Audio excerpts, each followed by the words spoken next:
Hello everyone, my name is Wale Farron.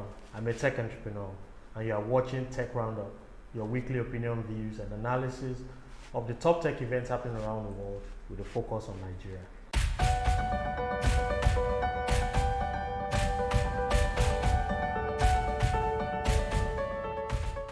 On Tech Roundup this week, we'll look at emerging trends in Nigeria's fintech space and across the world. We'll review Decagon's initiative to train 10,000 software engineers in 10 years, and finally, it's social media week and Tech Roundup was represented. Don't miss the number of the week at the end of the episode too. It's quite a bit, so let's get started.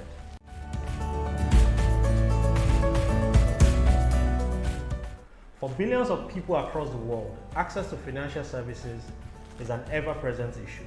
Many remain unbanked or underserved by traditional financial services sector. And the issue is no better in Nigeria. In Nigeria, there are about 41 million BVN validated accounts, representing about 20% of the total population.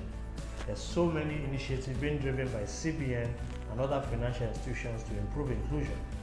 In recent years, a new category of companies called fintechs are using technology to solve inclusion problems across the world. And these are a few emerging trends to pay attention to. 1. Traditional banks are changing their outlook to remain competitive. Banks are anchoring alliances with fintechs, adopting solutions and white labeling for their existing customer base. This may also force lower interest rates and easier access to trade financing solutions. 2. Blockchain technology and cryptocurrency are becoming prevalent in financial transactions. Loosely speaking, blockchain technology removes the need for a central intermediary or record keeping. For its distributive architecture, transparency and traceability, more organizations are building financial solutions with blockchain technology. And 3, artificial intelligence is on the rise. Its application will be prevalent in deploying financial services. For these reasons and more, fintech is and will continue to attract investment capital. In 2019 alone, $360 million was invested in the Nigerian-focused fintech and payment ventures.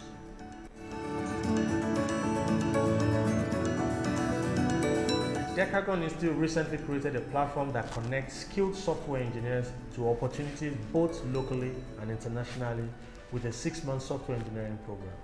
Chika Nwobi, the founder of Decagon, says the initiative seeks to resolve Nigeria's underrepresentation on the global scene and build a sustainable system for professionals to launch their digital careers by equipping Nigerian talent with tools to succeed without the burden of self-funding, and even more now that the initiative has the support of the CBN's Creative Industry Financing Initiative, otherwise known as CIFI.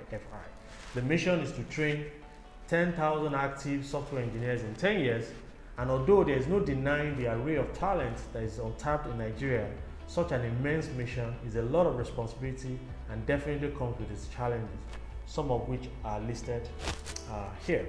1. There's a preference for the purchase of international software solutions in Nigeria, and with at least 70% of candidates expected to find placement outside of the institute, even viable training may not be enough to change that trend. 2.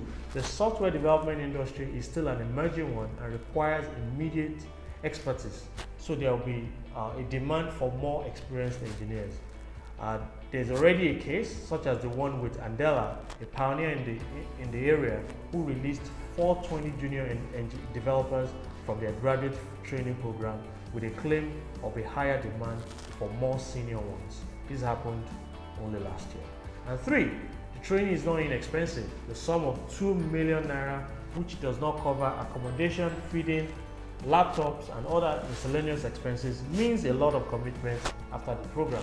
Each student has access to up to 3 million naira loan with an undisclosed interest rate from the CIFI. And assuming each student gets a well-paying job, it's still a lot of commitment afterwards. Despite these potential challenges, there are a few tactical approaches that must be considered to ensure that this initiative or similar ones in the future are successful. 1. The institute may have to explore multiple funding sources with clear interest rates and repayment to guarantee continuity. 2. We must anticipate and align with relevant policymakers that could affect the continuity of the program. And 3, there must be platforms created which allow international employers to vet and extend projects to graduates of the institute. Realistically speaking, there's more work to be done to make Nigeria a powerhouse in software development technology and earn a place like other big players from India, Ukraine, and the United Kingdom. However, it's a great first step, and I urge the tech community to follow suit and create such opportunities for professionals in other different verticals.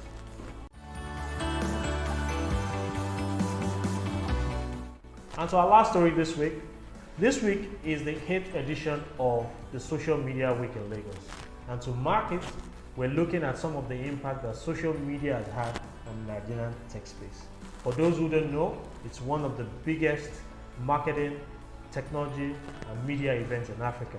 And the event creates a great platform for professionals to network, exposure for new solutions, and a platform for leading global tech organizations to showcase what is in their pipeline.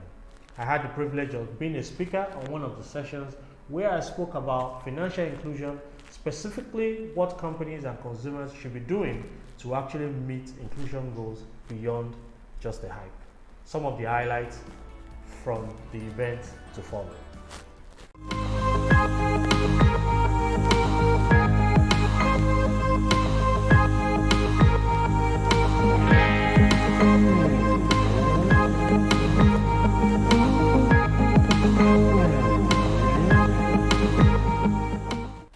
Our number of the week this week is 401.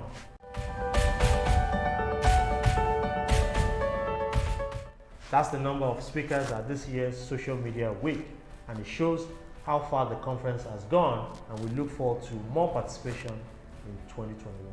As I mentioned last week, we're hosting our first ever Product Innovation Masterclass on March 14, 2020.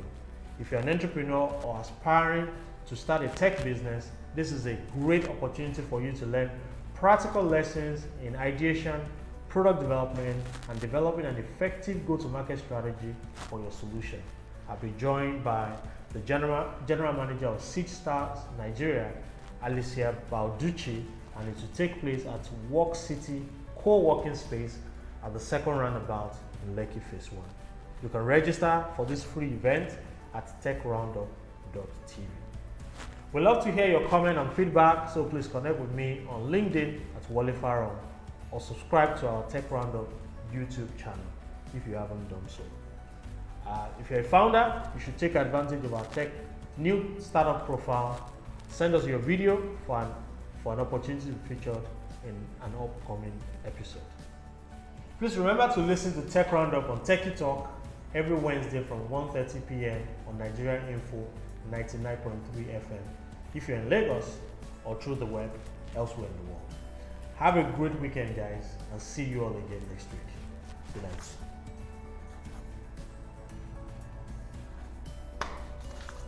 All right, it's